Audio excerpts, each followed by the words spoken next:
Bonjour et bienvenue dans cette nouvelle vidéo où je vais te faire un tuto avec l'enveloppé croisé qui est un nouage assez facile, même pour débuter, avec une écharpe tissée.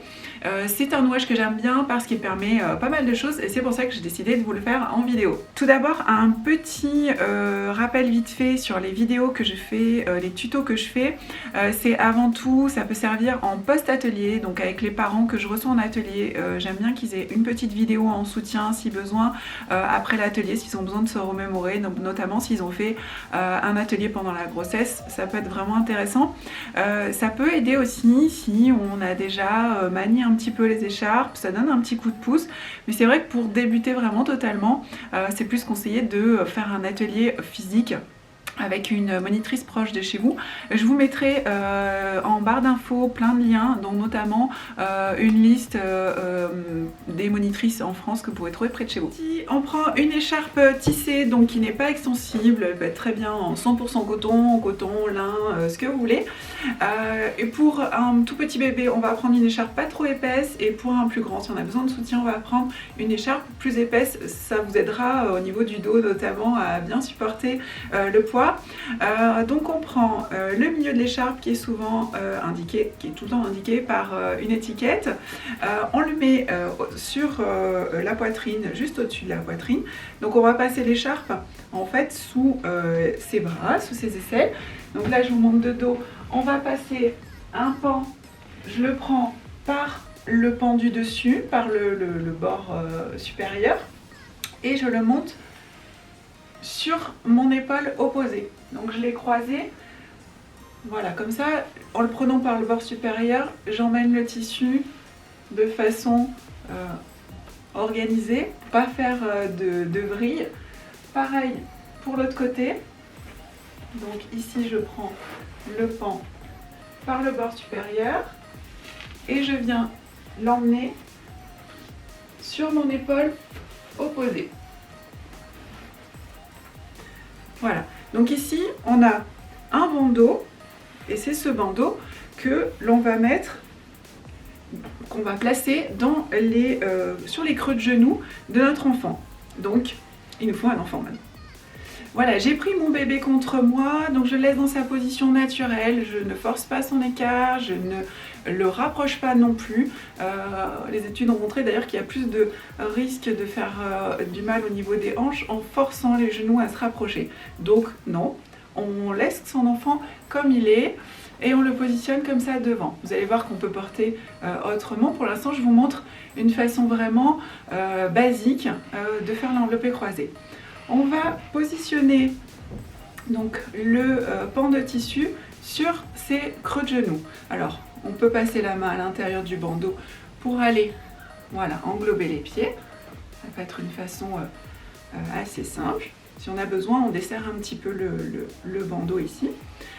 Ensuite, on laisse bien son enfant se tasser. Donc quand on fait les nouages, on est toujours un petit peu en train de danser comme ça. C'est important que le bébé soit pas statique. Vous allez voir, ils n'aiment pas vraiment ça.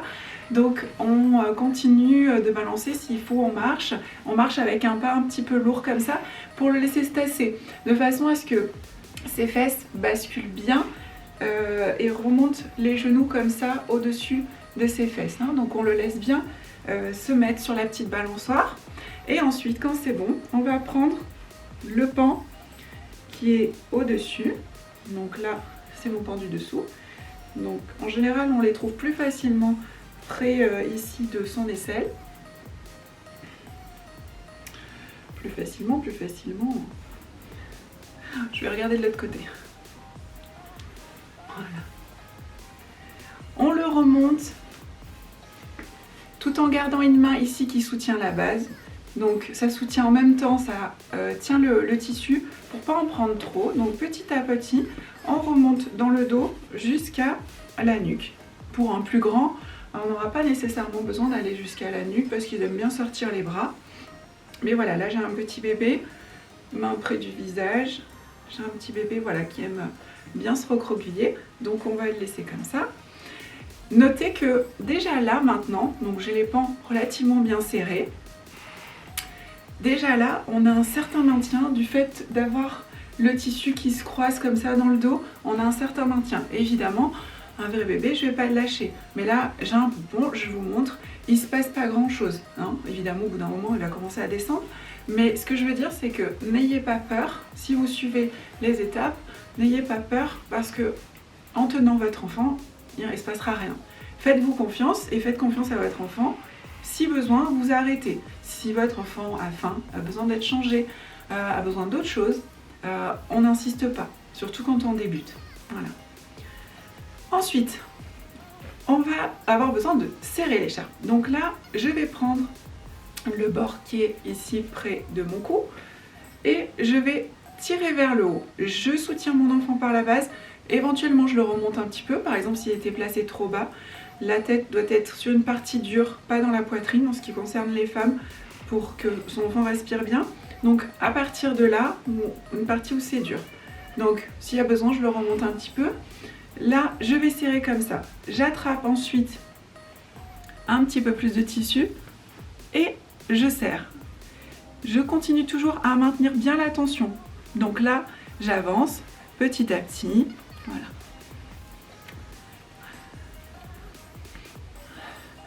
Ainsi, ça va serrer chaque pan de tissu ici, chaque centimètre va serrer à un niveau du dos de mon enfant. Donc ici, voilà, j'ai fini de serrer ce pan-là. Si besoin, par exemple, je trouve que j'ai pas assez serré ou mon enfant a bougé, je peux faire un autre serrage ici. Je tiens ma main fermement avec le tissu, je tiens avec ma main, je tiens fermement le tissu et je vais pouvoir continuer à serrer ici. Je prends le tissu après ma main et je fais avancer le tissu en tirant comme ceci et ça serre encore. Donc voilà. Ensuite, pareil de l'autre côté. J'ai bien cette main qui garde la tension et qui en même temps soutient le bébé. Même si là, très franchement, est-ce que pas grand chose. Mais bon, ça commence déjà à être très serré. Là, je vous montre, donc je serre beaucoup. Mais voilà, c'est là, on est au max en ce qui me concerne. Voilà. Si j'ai besoin, pareil, ici, je refais un petit serrage. Voilà, si besoin. Ensuite, je vais passer ces deux pans de tissu le long du dos de mon bébé. Voilà, de façon à faire un U en bas. Je croise ici, sous ses fesses. Voilà, j'ai bien un U et je crée encore une assise ici. Et là, plusieurs finitions possibles. Vous avez une écharpe longue, vous allez dans le dos, vous faites votre double nœud ici, voire vous avez une écharpe très longue comme la mienne et vous n'êtes pas aussi grande que moi. Vous pouvez revenir devant et faire un nœud assez loin des jambes du bébé pour pas que votre enfant s'appuie dessus. Vous avez une écharpe très courte, vous pouvez monter simplement ici, le pan qui va sous les fesses et je viens faire un double nœud sur le côté ici du dos de mon enfant. Donc avec une écharpe courte c'est facile. Là moi j'ai une écharpe très très longue, donc j'ai encore pas mal de tissu, donc je ne le ferai pas ici, mais voilà, c'est possible avec une écharpe plutôt courte. Ensuite, vous avez un tout petit bébé qui a par exemple les jambes vraiment, il y a très peu de jambes, donc pour passer encore une fois sur ces creux de genoux ici, ça vous embête. Alors ce qu'on fait, on fait un twist, plusieurs twists. On va tourner en fait voilà, jusqu'à qu'on soit vraiment assez loin des pieds et ensuite on peut venir ici faire son double nœud derrière. Voilà, ça évite d'aller passer encore une fois sur les creux de genoux. Alors comme je vous disais, on peut porter devant ou on peut porter son enfant un petit peu plus décentré, par exemple enroulé sur le sein. Vous avez la tête toujours bien au-dessus du sein, mais alors quand on a une forte poitrine, ça peut être un petit peu dérangeant, mais vraiment une très forte poitrine, ça peut être dérangeant, ou quand on est en montée de lait, c'est sûr que une grande chance que vous ne le fassiez pas. Voilà, respectez-vous et vos envies, mais des fois ça peut vraiment aider de le porter ici. Le sein est au niveau de son ventre, et des fois ça fait du bien au niveau du ventre des enfants Donc pas tous, ça marche pas avec tous, voilà, mais ça peut être une solution tout à fait possible et vous faites votre nœud comme habituellement. Voilà, donc là c'est un portage un petit peu plus décentré. Vous pouvez également le porter très haut puisque en fait la seule véritable règle en ce qui me concerne, c'est l'enfant qui doit respirer. C'est une règle inévitable. Donc pas d'enfant enfoui dans la poitrine, mais, je parle pour les femmes, mais sur une partie dure. Mais rien ne vous empêche de porter très haut. L'enfant a votre tête dans votre cou, sans votre odeur. L'enfant aime bien sentir votre odeur. Je parle pas de parfum ou quoi que ce soit, hein, ça on évite, mais vraiment de votre odeur corporelle. Il vous connaît, il commence à connaître son papa s'il vient de naître. Donc il a besoin de ce contact avec la peau et l'odeur naturelle de la peau. Les enfants aiment bien se mettre dans le cou, ou la plupart aiment bien se mettre dans les aisselles. On dit souvent, mon enfant il va toujours se mettre dans les coins là. Mais oui, il vient là où il y a de l'odeur. Alors ça nous paraît sale, mais on est juste un peu des animaux évolués, ou pas trop. Mais on se demande des fois.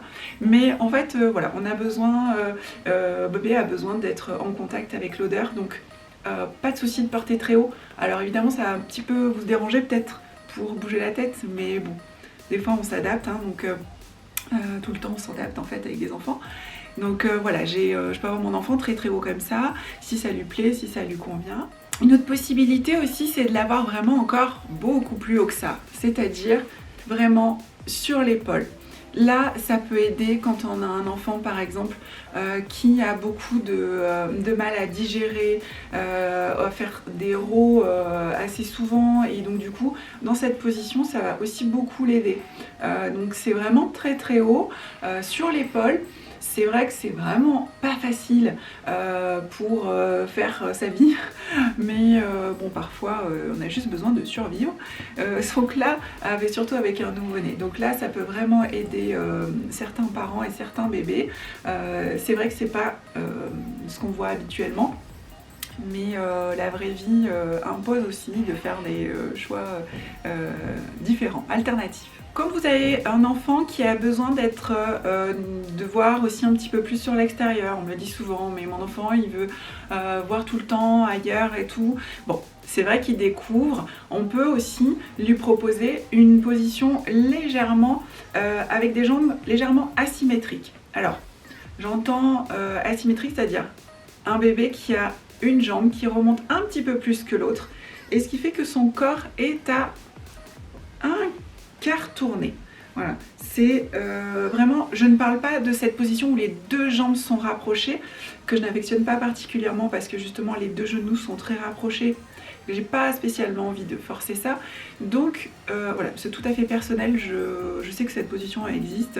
Voilà, je suis pas une grande fan. Par contre, celle-ci où l'enfant, je vais peut-être vous montrer sans écharpe.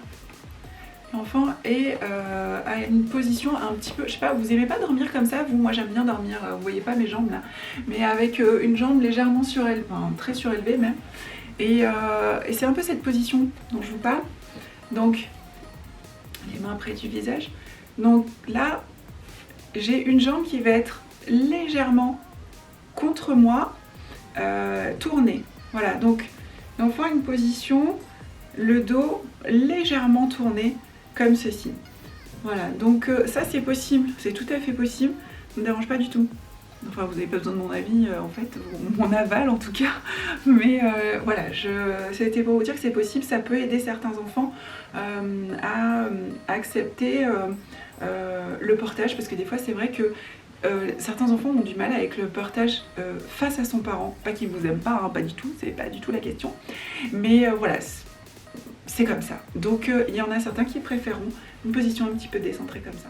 Alors ensuite, la position allaitement ou biberon que vous attendez toutes beaucoup. J'ai eu beaucoup de demandes dans ce sens en atelier, donc je trouve ça chouette. Tout d'abord, première chose, bon déjà j'ai fait une vidéo sur l'allaitement en portage avec tous les outils, je vous remettrai le lien en barre d'infos, mais aussi autre chose important, l'allaitement c'est une chose, le portage c'en est une autre. Faire les deux en même temps, c'est très cool, ça aide beaucoup, c'est vraiment super. Mais surtout il n'y a pas d'obligation, donc chaque chose en son temps, ne vous pressez pas. Si vous êtes surtout débutant dans les deux domaines, allez-y doucement, il n'y a pas d'obligation, d'accord? C'est vrai que ça aide, mais il n'y a pas d'obligation. Un allaitement qui débute bien et qui est où l'enfant est bien positionné, c'est primordial. Donc voilà, on y va tranquille. Alors pour allaiter ou donner un biberon avec ce nouage, c'est très simple. On desserre un petit peu, donc là j'ai mes deux pans qui sont libres, donc j'ai détaché le nœud. Je desserre un petit peu pour me donner du mou. Je vais, admettons, donc je veux donner ce sein ici. Je prends la main opposée. Je vais chercher la cuisse de mon enfant opposée, donc entre le tissu, et donc là je touche mon enfant. Je vais ramener, là j'ai une main qui tient la nuque qui va descendre, et je vais ramener donc la cuisse, la fesse de mon enfant de ce côté afin de descendre mon bébé du côté de mon sein. Je remets ici le tissu dans les creux de genoux. C'est une position d'attente, je le répète très souvent, ce n'est pas une position de portage. On peut éventuellement resserrer, c'est pas un problème, tout petit peu, pour pas que l'enfant soit comprimé au niveau de la nuque. Il faut qu'il soit libre pour pouvoir se dégager quand il a fini.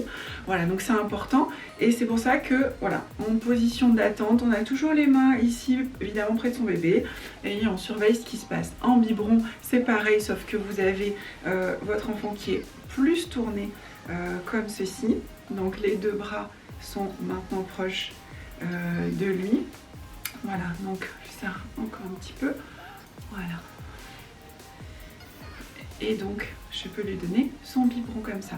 Voilà, toujours pareil, on tient un biberon pas trop haut, parce que sinon l'enfant prend beaucoup de lait comme ça, il n'a pas forcément envie et besoin.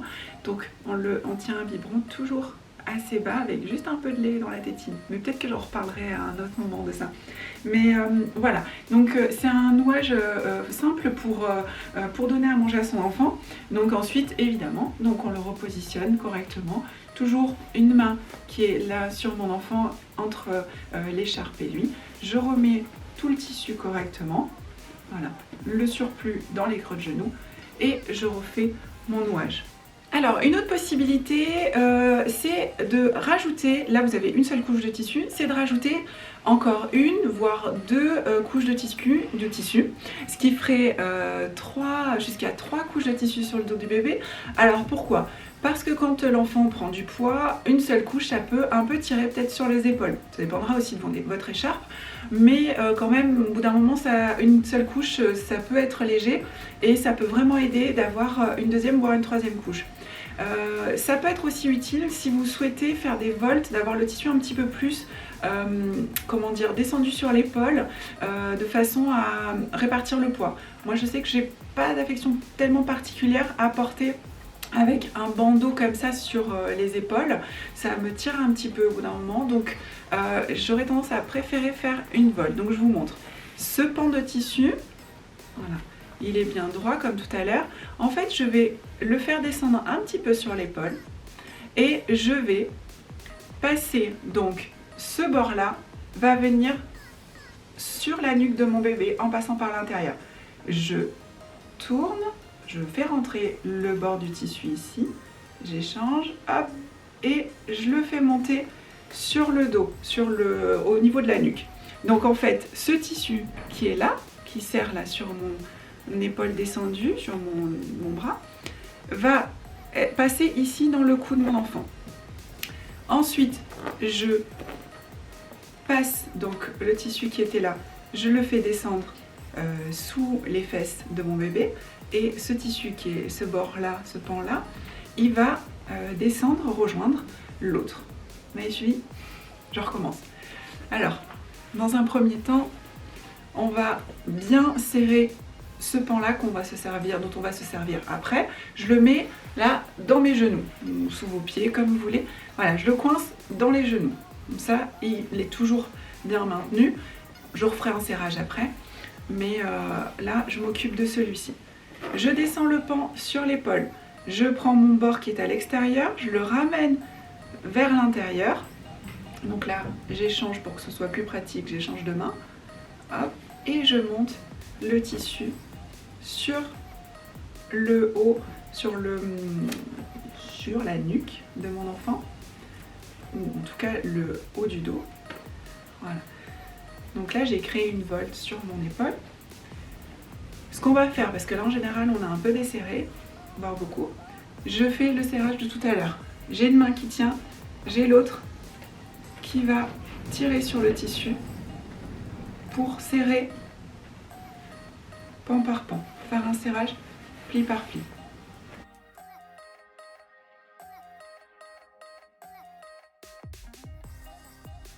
Ensuite, je passe sous le pan qui est en attente là. Je fais sortir mon tissu et tout en gardant bien le serrage, je fais le tour de mon dos et je viens remplacer ce tissu, ce pan-là dans mes genoux par l'autre. Voilà, pour bien garder la tension. Pareil avec celui-là, je descends sur mon épaule, je fais rentrer à l'intérieur. On pouvait s'arrêter là, hein, avec juste 2 pans sur le dos, je vous monte avec 3 pans. Hop.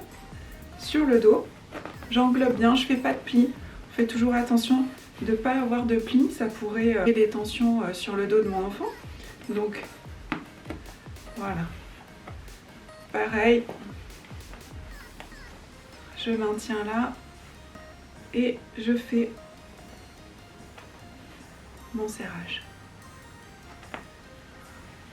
Ensuite, je ramène dans le dos, je fais le tour, je vais récupérer celui qui était en attente dans mes genoux et je peux faire un double nœud ici derrière. Voilà, donc là j'ai 3 couches sur de mon enfant. C'est sport, hein.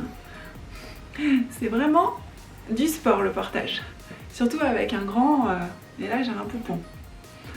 J'espère que cette vidéo vous aura plu, vous aura appris plein de choses. Je vous laisse me dire ce que vous en pensez en commentaire ou alors on se retrouve ici sur une prochaine vidéo sur Instagram. A plus, ciao ciao.